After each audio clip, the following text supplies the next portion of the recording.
بسم اللہ الرحمن الرحیم۔ سلطان نے اجازت دے دی۔ میگنانا ماریوس نے بالکل وہ کہانی جو رات صحرا میں اس نے اپنی پارٹی کمانڈر اور اپنے ساتھیوں کو سنائی تھی من و ان سلطان ایوبی کو سنا دی۔ اب کہ اس نے صلیب پر لٹکتے ہوئے حضرت عیسیٰ کے بت، کنواری مریم کی تصویر اور پادریوں کے اس خدا سے جس سے وہ پادری کی اجازت کے بغیر بات بھی نہیں کر سکتا تھا، بیزاری کا اظہار اور زیادہ شدت سے کیا اور کہا، مرنے سے پہلے مجھے خدا کی ایک جھلک دکھا دو۔ میرے خدا نے بچوں کو بھوکا مار دیا ہے، میری ماں کو اندھا کر دیا ہے، میری بہن کو شرابی وحشیوں کا قیدی بنا دیا ہے اور مجھے 30 سالوں کے لیے قید خانے میں بند کر دیا ہے۔ میں وہاں سے نکلا تو موت کے منہ میں آ پڑا۔ سلطان، میری جان تیرے ہاتھ میں ہے، مجھے سچا خدا دکھا دے، میں اس سے فریاد کروں گا، اس سے انصاف مانگوں گا۔ تیری جان میرے ہاتھ میں نہیں، سلطان ایوبی نے کہا، میرے خدا کے ہاتھ میں ہے۔ اگر میرے ہاتھ میں ہوتی تو اس وقت تک تم میرے جلاد کے پاس ہوتے، میں تمہیں وہ سچا خدا دکھا دوں گا جو تیری گردن مارنے سے مجھے روک رہا ہے، لیکن تجھے اس خدا کا سچا عقیدہ قبول کرنا ہوگا، ورنہ خدا تمہاری فریاد نہیں سنے گا اور انصاف بھی نہیں ملے گا۔ سلطان ایوبی نے اس کا خنجر اس کی گود میں پھینک دیا اور خود اس کے پاس جا کر اس کی طرف پیٹ کر کے کھڑا ہو گیا۔ موبی سے کہا، اسے کہو میں اپنی جان اس کے حوالے کرتا ہوں، یہ خنجر میری پیٹ میں گھونپ دے۔ میگنانا ماریوس نے خنجر ہاتھ میں لے لیا، اسے غور سے دیکھا، سلطان ایوبی کی پیٹھ پر نگاہ دوڑائی، اٹھا اور سلطان کے سامنے چلا گیا۔ اسے سر سے پاؤں تک دیکھا۔ یہ سلطان صلاح الدین ایوبی کی جلالی شخصیت کا اثر تھا یا سلطان کی آنکھوں کی چمک میں اسے سچا خدا نظر آ گیا کہ اس کے ہاتھ کانپے۔ اس نے خنجر سلطان ایوبی کے قدموں میں رکھ دیا۔ وہ دو زانو بیٹھ گیا اور سلطان کا ہاتھ چوم کر زارو قطار رونے لگا۔ موبی سے کہا، اس سے کہو کہ یا تو یہ خود خدا ہے یا اس نے خدا کو اپنے سینے میں قید کر رکھا ہے، اسے کہو مجھے اپنا خدا دکھا دے۔ سلطان ایوبی نے اسے اٹھایا اور سینے سے لگا کر اپنے ہاتھ سے اس کے آنسو پوچھے۔ وہ تو بھٹکا ہوا انسان تھا، اس کے دل میں مسلمانوں کے خلاف نفرت بھر دی گئی تھی اور اسلام کے خلاف زہر ڈالا گیا تھا۔ پھر حالات نے اسے اپنے مذہب سے بیزار کیا۔ یہ ایک قسم کا پاگل پن تھا اور ایک تشنگی تھی جو اسے ایسی خطرناک مہم پر لے آئی تھی۔ سلطان ایوبی اسے بے گناہ سمجھتا تھا، لیکن اسے آزاد بھی نہ کیا بلکہ اسے اپنے پاس رکھ لیا۔ موبی باقاعدہ ٹریننگ لے کر آئی تھی اور مفرور جاسوسہ تھی۔ یہ وہ 7ویں لڑکی تھی جس نے صلیبیوں کا پیغام سوڈانیوں تک پہنچایا اور بغاوت کرائی تھی۔ وہ ملک کی دشمن تھی، اسے اسلامی قانون نہیں بخش سکتا تھا۔ سلطان نے اسے اور اس کے ساتھی کو علی بن سفیان کے حوالے کر دیا۔ تفتیش میں دونوں نے اقبال جرم کر لیا اور یہ بھی بتا دیا کہ رسد کے قافلے کو انہوں نے ہی لوٹا تھا اور لڑکیوں کو بھی انہوں نے ہی آزاد کرایا اور محافظ دستے کو ہلاک کیا تھا اور بالیان اور اس کے ساتھیوں کو بھی انہوں نے ہی ہلاک کیا تھا۔ یہ تفتیش 3 دن جاری رہی۔ اس دوران میگنانا ماریوس کا دماغ روشن ہو چکا تھا۔ ایک بار اس نے سلطان ایوبی سے پوچھا، کیا آپ نے اس لڑکی کو مسلمان کر کے حرم میں داخل کر لیا ہے؟ آج شام کو اس سوال کا جواب دوں گا، سلطان ایوبی نے جواب دیا۔ شام کے وقت سلطان ایوبی نے میگنانا ماریوس کو ساتھ لیا اور کچھ دور لے جا کر ایک احاطے میں لے گیا۔ لکڑی کے 2 تختے پڑے تھے، ان پر سفید چادریں پڑی ہوئی تھیں۔ سلطان ایوبی نے چادروں کو ایک طرف سے اٹھا دیا اور میگنانا ماریوس کو دکھایا۔ اس کے چہرے کا رنگ بدل گیا۔ اس کے سامنے موبی کی لاش پڑی تھی اور دوسرے تختے پر اس کے ساتھی کی لاش تھی۔ سلطان ایوبی نے موبی کے سر پر ہاتھ رکھ کر پیچھے کھینچا، گردن کندھے سے جدا تھی۔ اس نے میگنانا ماریوس سے کہا، میں اسے بخش نہیں سکتا تھا، تم اسے اپنے ساتھ لائے تھے کہ میں اس کے حسن اور جسم پر فدا ہو جاؤں گا، مگر اس کا جسم مجھے ذرہ بھر بھی اچھا نہیں لگا تھا۔ یہ ناپاک جسم تھا، یہ اب مجھے اچھا لگ رہا ہے۔ اب جب کہ اس جسم سے اتنی حسین شکل و صورت جدا ہو چکی ہے، مجھے یہ بہت اچھی لگ رہی ہے۔ اللہ اس کے گناہ معاف کرے۔ سلطان میگنانا ماریوس نے پوچھا، آپ نے مجھے کیوں بخش دیا ہے؟ اس لیے کہ تم مجھے قتل کرنے آئے تھے۔ سلطان ایوبی نے جواب دیا، مگر یہ میری قوم کے کردار کو قتل کرنے آئی تھی، اور تمہارا یہ ساتھی بھی سوچے سمجھے منصوبے کے تحت بہت سے لوگوں کا قاتل بنا، اور تم نے میرا خون بہا کر خدا کو دیکھنا چاہا تھا۔ چند ہی دنوں بعد میگنانا ماریوس سیف اللہ بن گیا، جو بعد میں سلطان ایوبی کے محافظ دستے میں شامل ہوا، اور جب سلطان ایوبی خالق حقیقی سے جا ملا تو سیف اللہ نے زندگی کے آخری 17 برس سلطان صلاح الدین ایوبی کی قبر پر گزار دیے۔ آج کسی کو بھی نہیں معلوم کہ سیف اللہ کی قبر کہاں ہے۔ قاہرہ سے 1.5 میل دور، جہاں ایک طرف ریت کے ٹیلے اور باقی ہر طرف صحرا ریت کے سمندر کی مانند افق تک پھیلا ہوا تھا، انسانوں کے سمندر تلے دب گیا تھا۔ یہ لاکھوں انسانوں کا ہجوم تھا، ان میں شتر سوار بھی تھے اور گھوڑا سوار بھی، بہت سے لوگ گدھوں پر بھی سوار تھے۔ تعداد ان کی زیادہ تھی جن کے پاس کوئی سواری نہیں تھی۔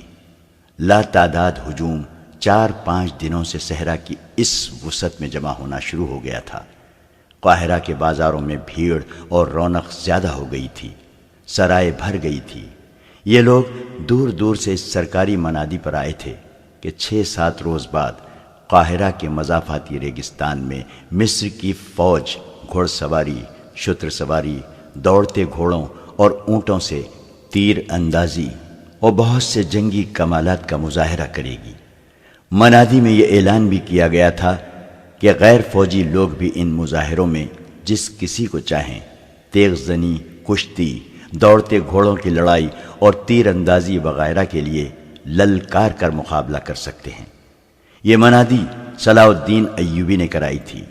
اس کے 2 مقاصد تھے، ایک یہ کہ لوگوں کو فوج میں بھرتی ہونے کی ترغیب ملے گی، اور دوسرے یہ کہ جو لوگ ابھی تک سلطان کو فوجی لحاظ سے کمزور سمجھتے ہیں ان کے شکوک رفع ہو جائیں۔ سلطان ایوبی کو جب یہ اطلاعیں ملنے لگیں کہ لوگ 6 روز پہلے ہی تماشا گاہ میں جمع ہونا شروع ہو گئے ہیں تو وہ بہت خوش ہوا، مگر علی بن سفیان پریشان سا نظر آتا تھا۔ اس نے سلطان کے آگے اس پریشانی کا اظہار کر بھی دیا تھا۔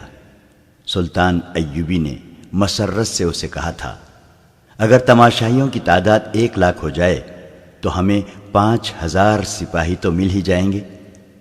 محترم امیر، علی بن سفیان نے کہا، میں تماشائیوں کے ہجوم کو کسی اور زاویے سے دیکھ رہا ہوں۔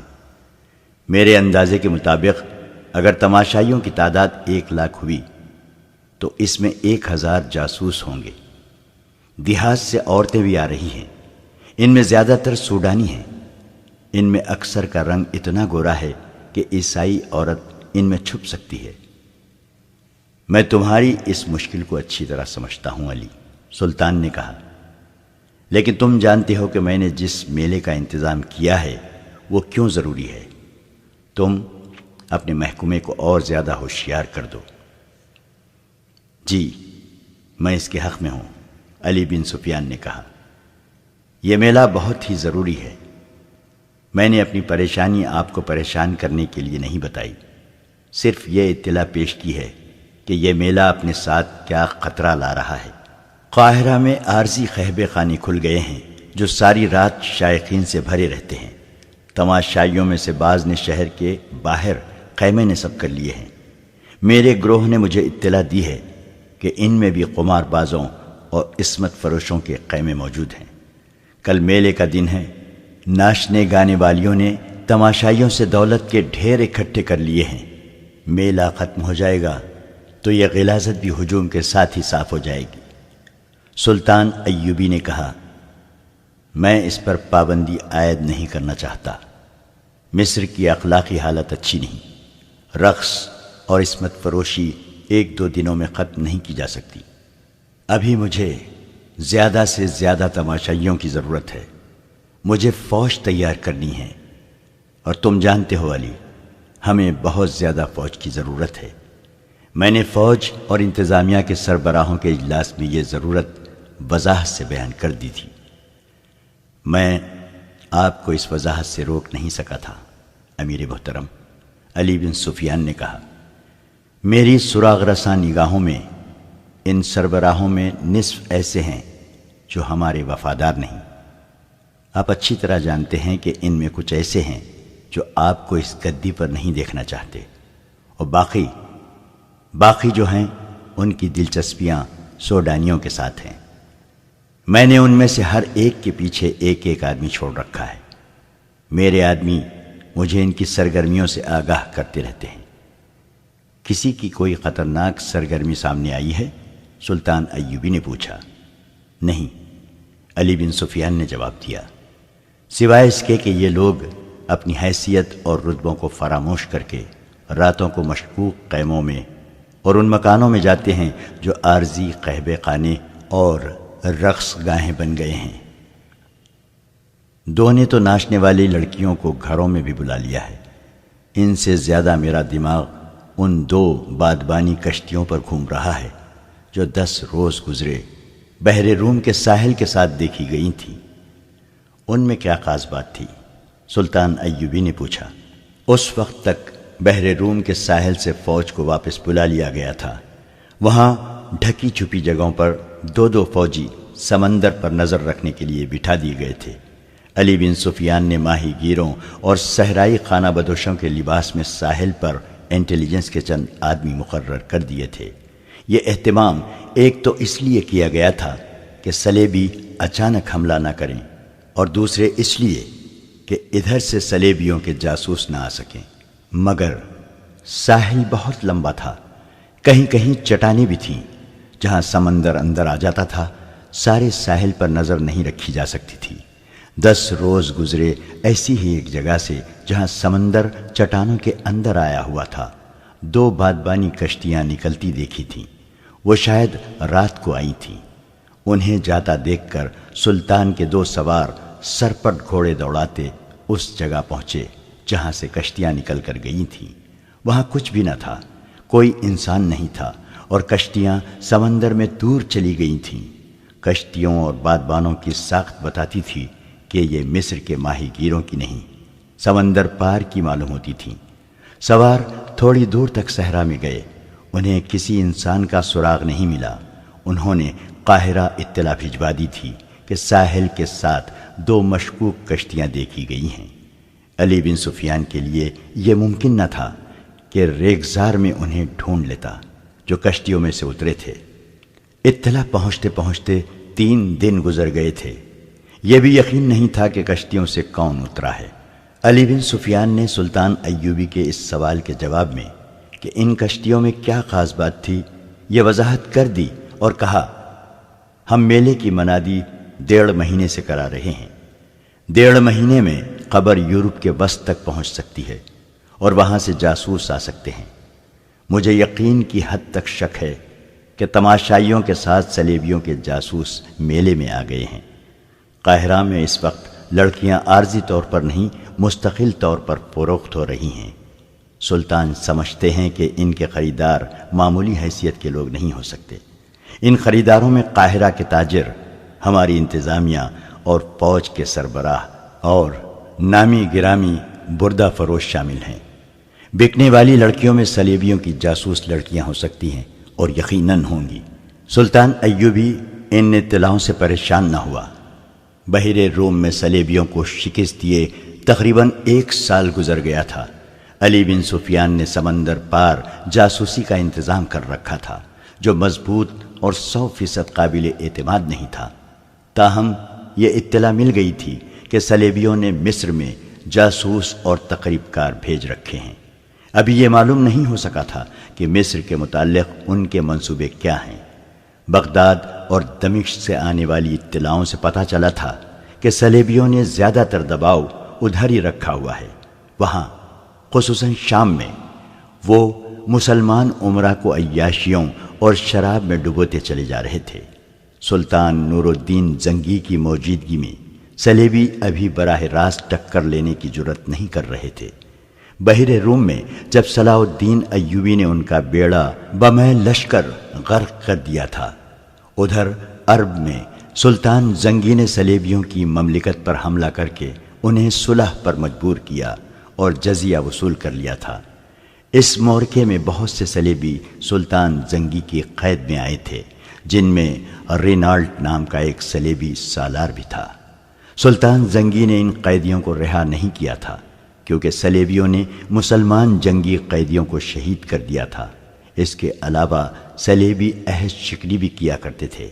سلطان ایوبی کو اطمینان تھا کہ ادھر سلطان زنگی سلطنت اسلامیہ کی پاسبانی کر رہا ہے، پھر بھی وہ فوج تیار کر رہا تھا تاکہ صلیبیوں سے فلسطین لیا جائے اور عرب کی سرزمین کو کفار سے پاک کیا جائے۔ اس کے ساتھ ہی وہ مصر کا دفاع مضبوط کرنا چاہتا تھا۔ بیک وقت حملے اور دفاع کے لیے بے شمار فوج کی ضرورت تھی۔ مصر میں بھرتی کی رفتار سلطان ایوبی کے عزائم کے مطابق سست تھی۔ اس کی ایک وجہ یہ تھی کہ سوڈانیوں کی جو فوج توڑ دی گئی تھی، اس کے کماندار اور عہدیدار دیہات میں سلطان ایوبی کے خلاف پروپیگنڈا کرتے پھر رہے تھے۔ اس فوج میں سے تھوڑی سی تعداد سلطان کی فوج میں وفاداری کا حلف اٹھا کر شامل ہو گئی تھی۔ کچھ فوج مصر سے تیار کر لی گئی تھی اور کچھ سلطان زنگی نے بھیج دی تھی۔ مصر کے لوگوں نے ابھی یہ فوج نہیں دیکھی تھی، نہ ہی انہوں نے سلطان ایوبی کو دیکھا تھا۔ سلطان ایوبی نے اس میلے کا اعلان کر کے اپنے فوجی سربراہوں اور ان کے ماتحت کمانداروں وغیرہ کو ہدایت دی تھی کہ وہ باہر سے آئے ہوئے لوگوں سے ملیں اور پیار و محبت سے ان کا اعتماد حاصل کریں، انہیں باور کرائیں کہ وہ انہی میں سے ہیں، اور ہم سب کا مقصد یہ ہے کہ خدا اور رسول صلی اللہ علیہ وسلم کی سلطنت کو دور دور تک پھیلانا اور اسے صلیبی فتنے سے پاک کرنا ہے۔ میلے سے ایک روز پہلے علی بن سفیان سلطان کو جاسوسوں کے خطرے سے آگاہ کر رہا تھا۔ اس نے کہا، امیر محترم، مجھے جاسوسوں کا کوئی ڈر نہیں۔ دراصل خطرہ اپنے ان کلمہ گو بھائیوں سے ہے جو کفار کے اس زمین دوز حملے کو کامیاب بناتے ہیں۔ اگر ان کا ایمان مضبوط ہو تو جاسوسوں کا پورا لشکر بھی کامیاب نہیں ہو سکتا۔ میلے کے تماشائیوں میں جو ناچنے والی لڑکیاں نظر آ رہی ہیں وہ صلیبیوں کا جال ہیں، تاہم میرا گروہ دن رات مصروف ہے۔ اپنے آدمیوں سے یہ کہہ دو کہ کسی جاسوس کو جان سے نہ ماریں۔ سلطان ایوبی نے کہا، زندہ پکڑو۔ جاسوس دشمن کے لیے آنکھ اور کان ہوتا ہے، لیکن ہمارے لیے وہ زبان ہے۔ وہ تمہیں ان کی خبریں دے گا جنہوں نے اسے بھیجا ہے۔ میلے کی صبح طلوع ہوئی۔ وہ میدان بہت ہی وسیع تھا، جس کے 3 اطراف تماشائیوں کا ہجوم تھا۔ جس طرف ریت کے ٹیلے تھے ادھر کسی کو نہیں جانے دیا گیا تھا۔ جنگی دف بجنے لگے، گھوڑوں کی ٹاپوں کی آوازیں اس طرح سنائی دیں جیسے سیلابی دریا آ رہا ہو۔ گرد آسمان کی طرف بڑھ رہی تھی۔ یہ 2000 سے زیادہ گھوڑے تھے۔ پہلا گھوڑ سوار میدان میں داخل ہوا۔ یہ صلاح الدین ایوبی تھا۔ اس کے دونوں طرف علم بردار تھے اور پیچھے سواروں کا دستہ تھا۔ گھوڑوں پر پھولدار چادریں ڈالی گئی تھیں۔ ہر سوار کے ہاتھ میں برچھی تھی۔ برچھی کے چمکتے ہوئے پھل کے ساتھ رنگین کپڑے کی چھوٹی سی جھنڈی تھی۔ ہر سوار کی کمر سے تلوار لٹک رہی تھی۔ آہستہ آہستہ گھوڑے چل رہے تھے۔ سوار گردنیں تانے اور سینہ پھلائے بیٹھے تھے۔ ان کے چہروں پر جلالی تاثر تھا۔ یوں معلوم ہوتا تھا جیسے یہ تماشائیوں کے دم بخود ہجوم سے اعلیٰ و برتر ہوں۔ ان کی آن بان دیکھ کر تماشائیوں پر خاموشی طاری ہو گئی تھی۔ ان پر رعب چھا گیا تھا۔ تماشائی نیم دائرے میں کھڑے تھے۔ ان کے پیچھے تماشائی گھوڑوں پر بیٹھے تھے اور ان کے پیچھے کے تماشائی اونٹوں پر بیٹھے تھے۔ ایک ایک گھوڑے اور ایک ایک اونٹ پر 2-2 3-3 آدمی بیٹھے تھے۔ ان کے آگے ایک جگہ شامیانہ لگایا گیا تھا جس کے نیچے کرسیاں رکھی تھیں۔ یہاں اونچی حیثیت والے تماشائی بیٹھے تھے۔ ان میں تاجر بھی تھے، سلطان کی حکومت کے افسر اور شہر کے معززین بھی۔ ان میں قاہرہ کی مسجدوں کے امام بھی بیٹھے تھے۔ انہیں سب سے آگے بٹھایا گیا تھا، کیونکہ سلطان ایوبی مذہبی پیشواؤں اور علماء کا اس قدر احترام کرتا تھا کہ ان کی موجودگی میں ان کی اجازت کے بغیر بیٹھتا نہیں تھا۔ ان میں سلطان کے وہ افسر بھی بیٹھے تھے جو انتظامیہ کے تھے، لیکن ان کا تعلق فوج سے تھا۔ سلطان نے انہیں خاص طور پر کہا تھا کہ ان کے زعما میں بیٹھ کر ان کے ساتھ دوستی پیدا کریں۔ ان میں خادم الدین البرق بھی تھا۔ علی بن سفیان کے بعد یہ دوسرا آدمی تھا جو سلطان ایوبی کے خفیہ منصوبوں، مملکت اور فوج کے ہر راز سے واقف تھا۔ اس کا کام ہی ایسا تھا اور اس کا عہدہ سالار جتنا تھا۔ جنگ کے منصوبے اور نقشے اسی کے پاس ہوتے تھے۔ اس کی عمر 40 سال کے قریب تھی۔ وہ عرب کے مردانہ حسن اور جلال کا پیکر تھا، جسم توانا اور چہرہ حشاش بشاش تھا۔ البرق کے ساتھ ایک لڑکی بیٹھی تھی، بہت ہی خوبصورت لڑکی تھی۔ وہ نوجوان تھی۔ لڑکی کے ساتھ ایک آدمی بیٹھا تھا جس کی عمر 60 سال سے کچھ زیادہ تھی۔ وہ کوئی امیر کبیر تاجر لگتا تھا۔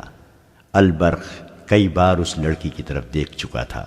ایک بار لڑکی نے بھی اسے دیکھا تو مسکرا دی، پھر اس نے بوڑھے کی طرف دیکھا تو اس کی مسکراہٹ غائب ہو گئی۔ گھوڑے تماشائیوں کے سامنے سے گزر گئے تو شتر سوار آ گئے۔ اونٹوں کو گھوڑوں کی طرح رنگدار چادروں سے سجایا گیا تھا۔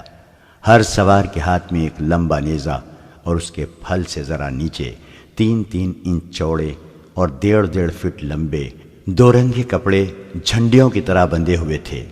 ہوا میں وہ پھڑپھڑاتے بہت ہی خوبصورت لگتے تھے۔ ہر سوار کے کندھوں سے ایک کمان آویزاں اور اونٹ کے زین کے ساتھ رنگین ترکش بندی تھی۔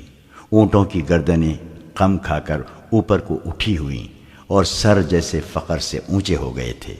سواروں کی شان نرالی تھی۔ گھوڑ سواروں کی طرح ہر شتر سوار سامنے دیکھ رہا تھا۔ ان کی آنکھیں بھی دائیں بائیں نہیں دیکھتی تھیں۔ یہ اونٹ انہی اونٹوں جیسے تھے جن پر تماشائی بیٹھے ہوئے تھے، لیکن فوجی تربیت، فوجی چال اور فوجی سوار کے نیچے وہ کسی اور جہاں کے لگتے تھے۔ البرق نے اپنے پاس بیٹھی ہوئی لڑکی کو ایک بار پھر دیکھا۔ اب کہ لڑکی نے اسے آنکھوں میں آنکھیں ڈال کر دیکھا۔ اس کی آنکھوں میں ایسا جادو تھا کہ البرق نے اپنے آپ میں بجلی کا جھٹکا سا محسوس کیا۔ لڑکی کے ہونٹوں پر شرم و حیا کا تبسم آ گیا اور اس نے اپنے پاس بیٹھے ہوئے بوڑھے کو دیکھا تو اس کا تبسم نفرت میں بدل گیا۔ البرق کی ایک بیوی تھی جس سے اس کے 4 بچے تھے۔ وہ شاید اس بیوی کو بھول گیا تھا۔ وہ لڑکی کے اس قدر قریب بیٹھا تھا کہ لڑکی کا اٹھا ہوا ریشمی نقاب ہوا سے اڑ کر کئی بار البرق کے سینے سے لگا۔ ایک بار اس نے نقاب ہاتھ سے پرے کیا تو لڑکی نے شرما کر معذرت کی۔ البرق مسکرایا، منہ سے کچھ نہ کہا۔ شتر سواروں کے پیچھے پیادہ فوج آ رہی تھی۔ ان میں تیر اندازوں اور تیغ زنوں کے دستے تھے۔ ان کی ایک ہی جیسی چال، ایک ہی جیسے ہتھیار اور ایک ہی جیسا لباس تماشائیوں پر وہی تاثر طاری کر رہا تھا جو سلطان ایوبی کرنا چاہتا تھا۔ سپاہیوں کے چہروں پر تندرستی اور توانائی کی رونق تھی۔ وہ خوش و خرم اور مطمئن نظر آتے تھے۔ یہ ساری فوج نہیں، صرف منتخب دستے تھے۔ ان کے پیچھے منجنیقیں آ رہی تھیں جنہیں گھوڑے گھسیٹ رہے تھے۔ ہر منجنیق دستے کے پیچھے ایک ایک گھوڑا گاڑی تھی جس میں بڑے بڑے پتھر اور ہانڈیوں کے قسم کے برتن رکھے تھے۔ ان میں تیل جیسی کوئی چیز بھری ہوئی تھی جو منجنیقوں سے پھینکی جاتی تھی۔ جہاں یہ برتن گرتا تھا وہ کئی ٹکڑوں میں ٹوٹ کر سیال مادے کو بہت سی جگہ پر بکھیر دیتا تھا۔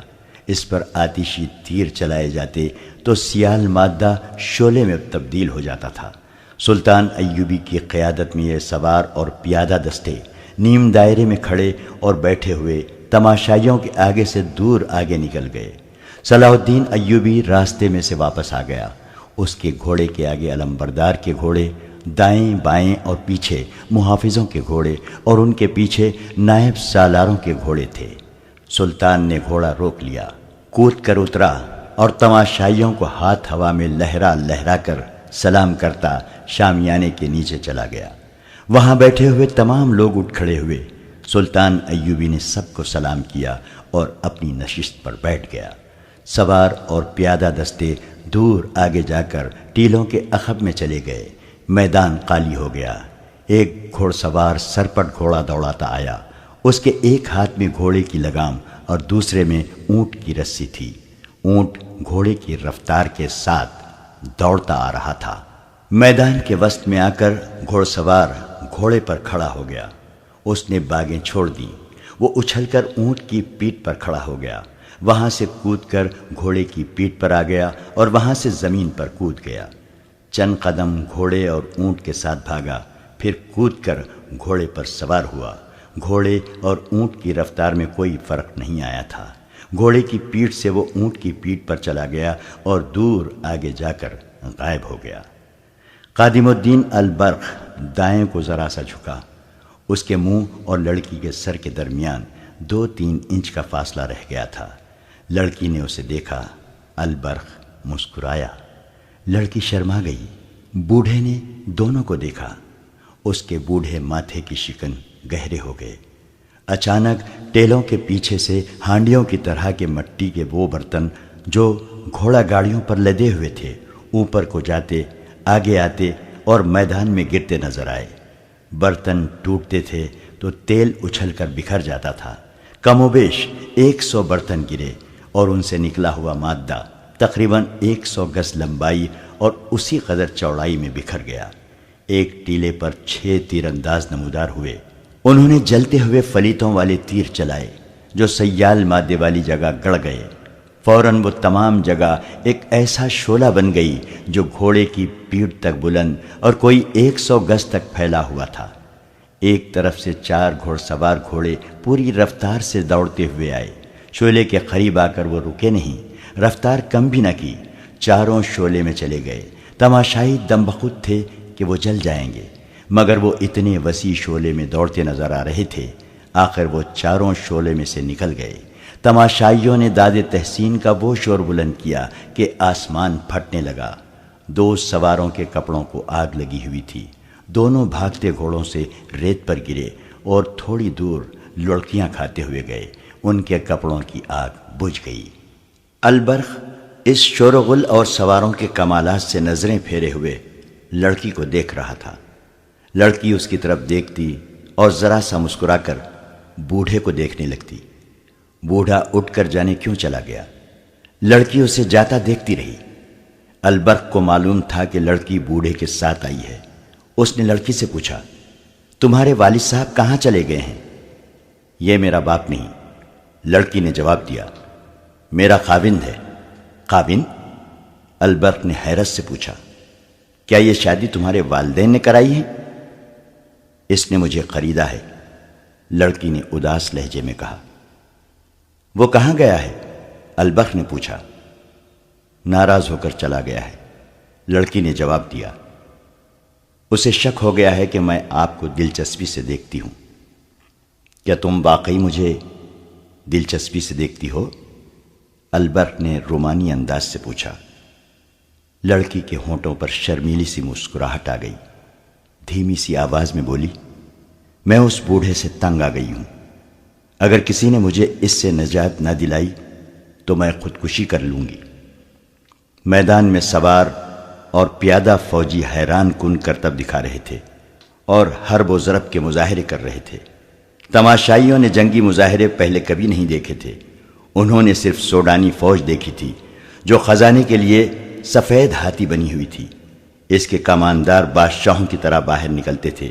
ان کے ساتھ اگر فوج کا دستہ ہو تو وہ دیہات کے لیے مصیبت بن جاتے تھے۔ مویشی تک کھول کر لے جاتے تھے۔ کسی کے پاس اچھی نسل کا اونٹ گھوڑا دیکھیے تو زبردستی لے جاتے تھے۔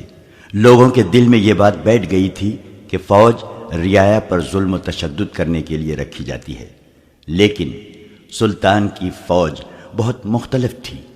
ایک تو وہ دستے تھے جو مظاہرے میں شریک تھے، باقی فوج کو سلطان کی ہدایت کے مطابق تماشائیوں میں پھیلا دیا گیا تاکہ وہ لوگوں کے ساتھ گھل مل کر ان پر یہ تاثر پیدا کریں کہ فوجی ان کے بھائی ہیں اور انہی میں سے ہیں۔ بدتمیزی یا بد اخلاقی کرنے والے فوجی کے لیے بڑی سخت سزا مقرر کی گئی تھی۔ قادم الدین البرق جو سلطان ایوبی کی جنگی مشاورتی محکمے کا سربراہ اور رازداں تھا۔ سلطان کی ہدایات اور میلے کے شور و غل سے بالکل ہی لا تعلق ہو گیا تھا۔ لڑکی ایک جادو بن کر اس کے عقل پر غالب آ گئی تھی۔ اس نے لڑکی میں دلچسپی کا اظہار کیا، اسے لڑکی نے قبول کر لیا تھا۔ اس سے دونوں کے لیے سہولت پیدا ہو گئی۔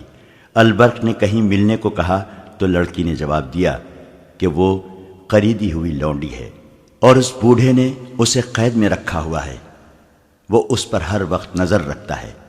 لڑکی نے یہ بھی بتایا کہ بوڑھے کے گھر 4 بیویاں ہیں۔ البرق نے اپنے رتبے کو فراموش کر دیا۔ عشق باز نوجوان کی طرح اس نے ملاقات کی وہ جگہ بتانی شروع کر دی جہاں آوارہ آدمیوں کے سوا کوئی نہیں جاتا تھا۔ ان جگہوں میں ایک جگہ لڑکی کو پسند آ گئی۔ یہ شہر سے باہر قدیم زمانے کا کوئی کھنڈر تھا۔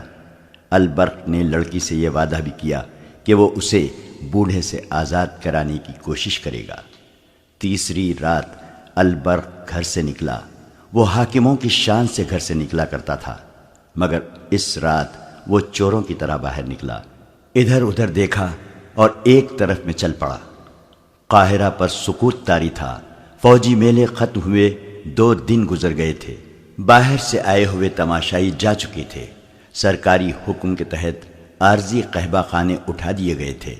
علی بن سفیان کا محکمہ اب یہ سراغ لگاتا پھر رہا تھا کہ باہر سے آئی ہوئی کتنی لڑکیاں اور کتنے مشکوک لوگ شہر یا مضافات یا دیہات میں رہ گئے ہیں۔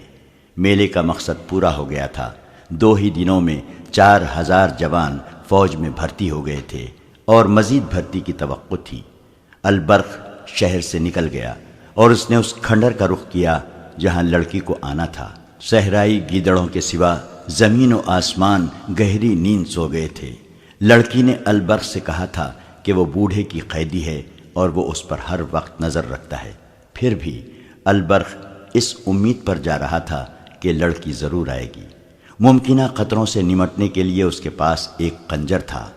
عورت ایسا جادو ہے کہ جس پر طاری ہو جائے وہ کسی کی پرواہ نہیں کیا کرتا۔ عقل و دانش اس کا ساتھ چھوڑ جاتے ہیں۔ البرق پختہ عمر کا آدمی تھا، مگر وہ نادان نوجوان بن گیا تھا۔ ایسے اندھیرے میں کھنڈر کے قریب ایک تاریک سایہ سر سے پاؤں تک لبادے میں لپٹا ہوا نظر آیا اور کھنڈر کے کھڑے سیاہ بھوت میں جذب ہو گیا۔ تو پھر وہ تیز تیز چلتا کھنڈر میں پہنچ گیا۔ گری ہوئی دیوار کے شگاف سے وہ اندر آ گیا۔ آگے اندھیرا کمرہ تھا۔ چھت میں بڑی زور سے کوئی بہت بڑا پرندہ پھڑپڑایا۔ البرق نے ہوا کے تیز جھونکے محسوس کیے اور اچانک اس کے منہ پر تھپڑ پڑا۔ اس کے ساتھ ہی اسے چی چی کی آوازیں سنائی دینے لگیں۔ وہ جان گیا کہ یہ بڑے چمگادڑ ہیں جن کے پنجے اس کا منہ لوچ ڈالیں گے۔ وہ بیٹھ گیا اور پاؤں پر سرکتا کمرے سے نکل گیا۔ کمرہ اڑتے چمگادڑوں سے بھر گیا تھا۔ آگے صحن تھا جس کے ارد گرد گول برآمدہ تھا۔